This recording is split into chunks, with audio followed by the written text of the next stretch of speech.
الحمد للہ رب العالمین والعاقبۃ للمتقین والصلاة والسلام علی سید المرسلین۔ ناظرین کرام، السلام علیکم ورحمۃ اللہ وبرکاتہ۔ ایمانی صفات کا عنوان لے کر آپ کی خدمت میں حاضر ہوں۔ ایمانی صفات کے تعلق سے اس بات کا ذکر خیر کیا گیا کہ اللہ رب العالمین کی یہ مقدس کتاب ایمان والوں کے لیے روحانی شفا بھی ہے، جسمانی شفا بھی ہے، اور پھر جسمانی شفا کا ذکر خیر کیا جا رہا تھا کہ اللہ کے رسول صلی اللہ علیہ وسلم سورہ الفاتحہ معوذتین پڑھ کر اپنے اوپر دم کر لیا کرتے تھے، اور آپ نے اپنی امت کو اس بات کا درس بھی دیا۔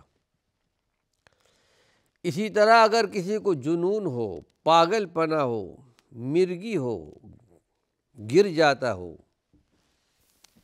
ایسی بیماریاں اس سرزمین پر موجود ہیں۔ جہاں اور دوسرے علاج چل رہے ہوں، وہاں اس بات کا بھی پاس و لحاظ ہونا چاہیے کہ جسمانی شفا کا تعلق صبح اور شام تین مرتبہ سورہ الفاتحہ پڑھ کر دم کرنا چاہیے۔ سورہ الفاتحہ کی بڑی فضیلت ہے۔ اللہ رب العالمین کی طرف سے ایک نور نازل کیا گیا، وہ فرشتہ لے کر آیا جو پہلی مرتبہ زمین پر آیا اور بشارت سنائی۔ دو نور کی بشارت لے کر آپ کے پاس آیا ہوں، ایک سورہ الفاتحہ اور ایک سورہ البقرہ کی آخری 2 آیات۔ بڑی برکتیں ہیں، بڑی رحمتیں ہیں ان آیات بینات کے اندر۔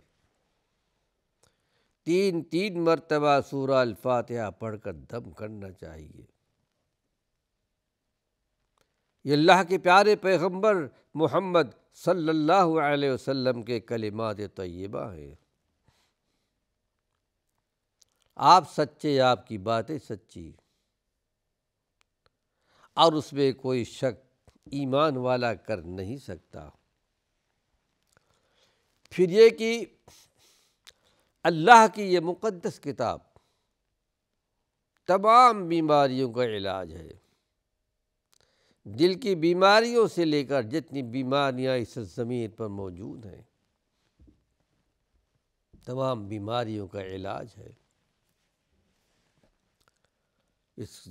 قرآن کے علاوہ بھی اور بہت ساری چیزیں اللہ نے پیدا کی ہیں بیماریوں کے علاج کے لیے۔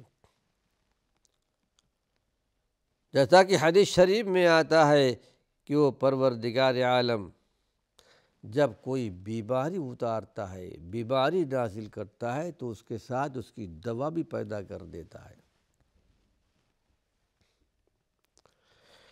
آج بہت ساری بیماریاں جو معرض وجود میں آئی ہیں، ہر ایک کا علاج اس سرزمین پر موجود ہے۔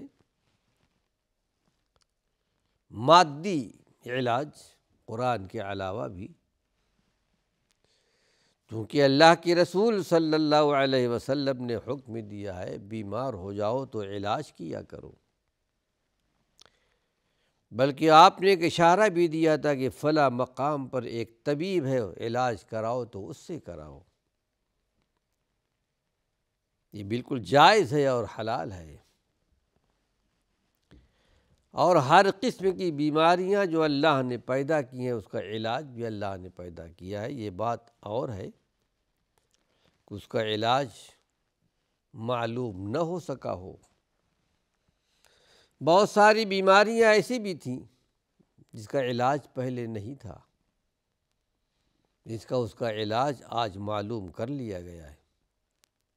اور آج بھی بہت ساری ایسی بیماریاں ہیں جس کا علاج آج تک پتہ نہیں ہے، مستقبل میں اس کی معلومات ہو سکتی ہے، کیونکہ اللہ رب العالمین نے دوائیں پیدا کر دی ہیں، نازل کر دی ہیں۔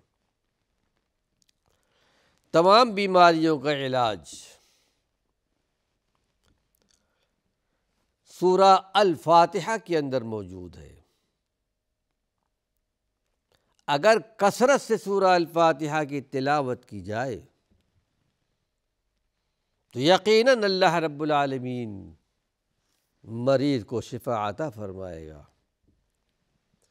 آئیے آپ کا ارشاد مبارک پیش کرتا ہوں، اور یہ روایت مسلم شریف کی ہے۔ اللہ کے نبی صلی اللہ علیہ وسلم نے ارشاد فرمایا، سورہ الفاتحہ پڑھ کر جو چیز بھی اللہ سے طلب کی جائے اللہ عطا کرتا ہے۔ سورہ الفاتحہ پڑھ کر کوئی چیز اللہ سے مانگی جائے، اور یہ ایسا نہیں کہ ابھی اس وقت دعا کی جا رہی ہے فوراً وہ چیز حاضر ہو جائے۔ اللہ رب العالمین قبول کر لیتا ہے۔ قبولیت کے اوقات ہوتے ہیں، قبولیت کے مراحل ہیں۔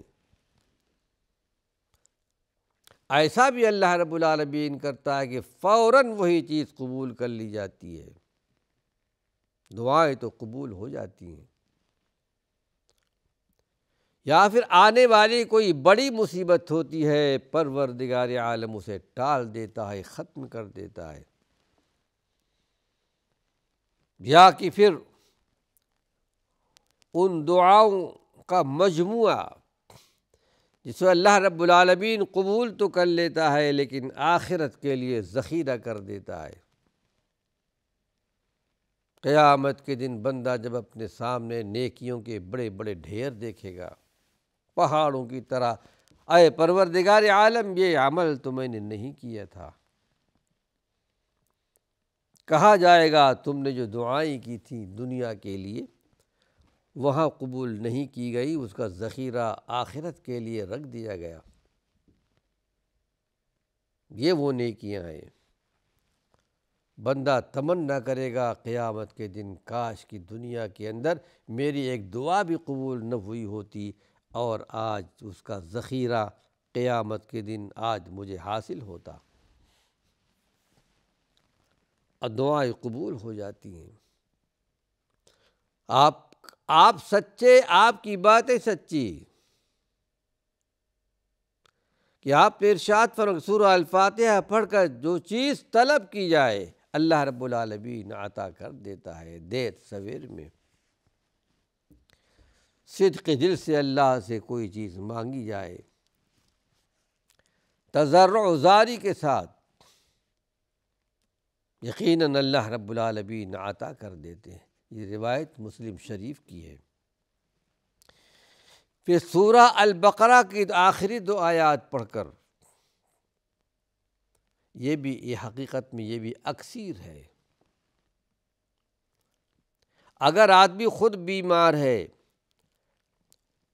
پڑھ کر اپنے اوپر دم کر لیتا ہے، یا پھر کوئی دوسرا بیمار ہے اس پر پڑھ کر دم کر دیتا ہے، اللہ کے رسول صلی اللہ علیہ وسلم کا ارشاد ہے مسلم شریف کی حدیث کہ یہ اکثیر کا درجہ رکھتا ہے، یعنی اللہ رب العالمین اس کی بیماری کو دور کر دے گا۔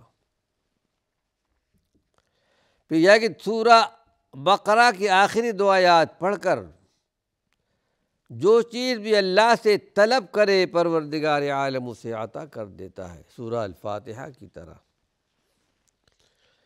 چونکہ یہ دونوں چیزیں ایک ساتھ نازل ہوئیں، اور پھر وہ جبریل امین کے علاوہ دوسرے ایک فرشتے کے ذریعے نازل کی گئیں، وہ فرشتہ جو کبھی بھی زمین پر نہیں آئے تھے، کہ 2 نور لے کر آپ کے پاس آیا ہوں، اور آپ سے پہلے یہ 2 نور کسی کو نہیں دیے گئے، سورہ الفاتحہ ہے اور سورہ البقرہ کی آخری 2 آیات بینات ہیں۔ اس کی اہمیت کو سمجھنا چاہیے، ہلکا نہیں لینا چاہیے۔ آپ نے بھی، صحابہ نے بھی، صحابیات نے بھی اس پر عمل کیا ہے، اور اللہ کی طرف سے ان کو شفا ملتی تھی، لیکن شرط یہ ہے کہ عقیدہ ہو، توکل ہو اللہ رب العالمین کی ذات پر۔ کہ اللہ نے اور اللہ کے رسول صلی اللہ علیہ وسلم نے جو کہہ دیا ہے وہ اسی طرح یقینی ہے جس طرح کہ ہماری اور آپ کی موت یقینی ہے۔ پھر اس کے علاوہ اللہ کے نبی صلی اللہ علیہ وسلم نے ارشاد فرمایا کہ صبح شام جو آدمی تین مرتبہ سورہ اخلاص پڑھتا ہو، سورہ اخلاص سے مراد قل هو اللہ احد ہے، معوذتین ہے، قل اعوذ برب الفلق، قل اعوذ برب الناس ہے، پڑھ کر کے دم کر لینی چاہیے۔ یہ روایت ابو داؤد شریف کی ہے۔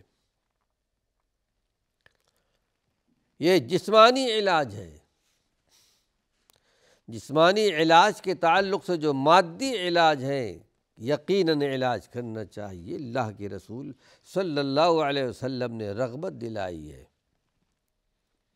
لیکن یہ علاج بھی قرآن حکیم سے علاج کرنا چاہیے۔ اسی طرح جاں کنی کی تکلیف کا علاج، یعنی نزع کا وقت ہے، ایک آدمی دنیا سے اب آخرت کی طرف سفر کرنے والا ہے،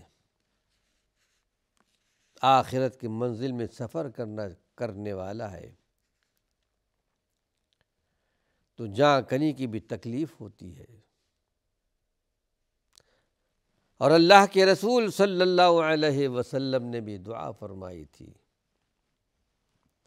اللہم اعنی علی سکرات الموت وغمرات الموت، اے پروردگار عالم مجھے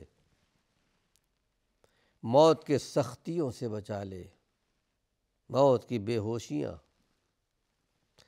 آپ اللہ کے نبی تھے، اللہ کے پیغمبر تھے، موت کی سختی آپ پر بھی آئی تھی۔ حضرت عائشہ صدیقہ بیان فرماتی ہیں کہ جس دن آپ کا انتقال ہوا، برابر آپ چادر اپنے چہرے سے ہٹاتے تھے، پھر رکھ لیا کرتے تھے، دعا پڑھتے تھے، اللہم اعنی علی سکرات الموت وغمرات الموت۔ کہا میں نے آپ کو بہت سختیوں میں پایا۔ ارشاد فرماتی ہیں کہ میرا خیال یہ تھا کہ جو اللہ کے نافرمان بندے ہوتے ہیں، گناہ گار بندے، موت کی سختیاں ان پر آتی ہیں، لیکن جب میں نے اللہ کے نبی صلی اللہ علیہ وسلم کو دیکھا موت کی سختیوں میں، تو میرا یہ خیال پھر زائل ہو گیا کہ موت کی سختیاں تو ہر ایک کے لیے ہیں۔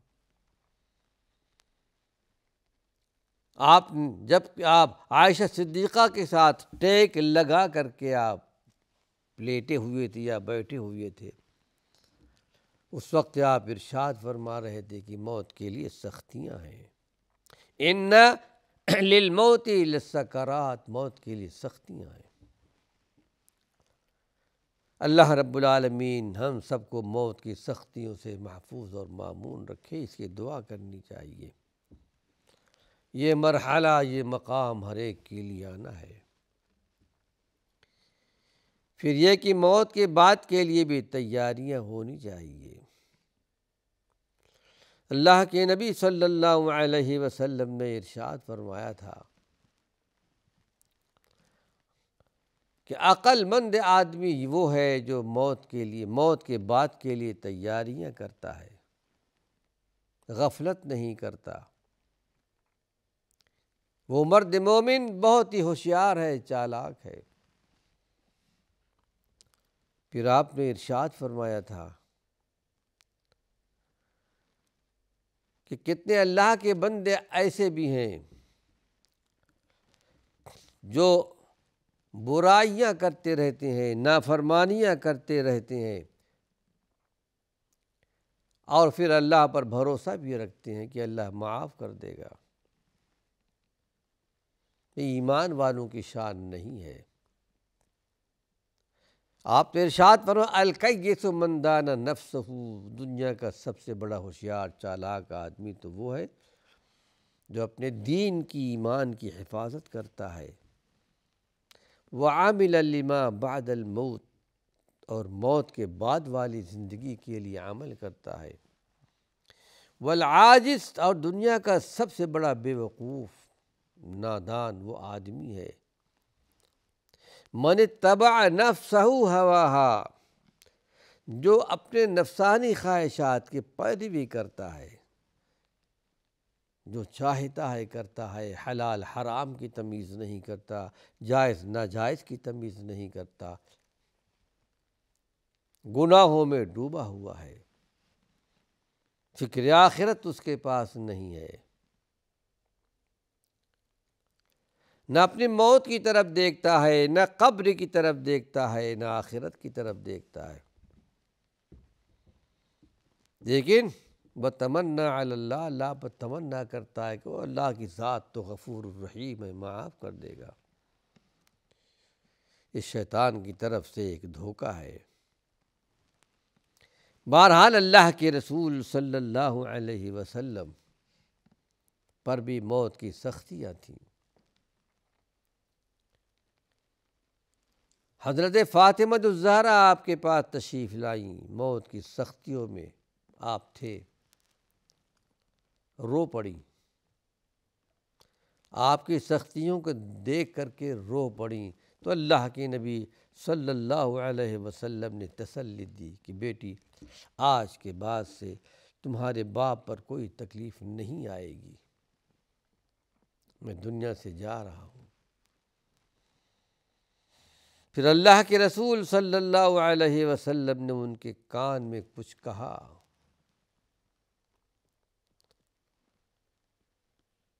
تو ہنسنے لگ گئی۔ بعد میں آپ نے بتایا کہ ابا جان نے یہ کہا تھا کہ بیٹی سب سے پہلے اپنے خاندان میں تم آ کر کے مجھ سے ملو گی، سوچا کہ جدائی بہت قریب ہے۔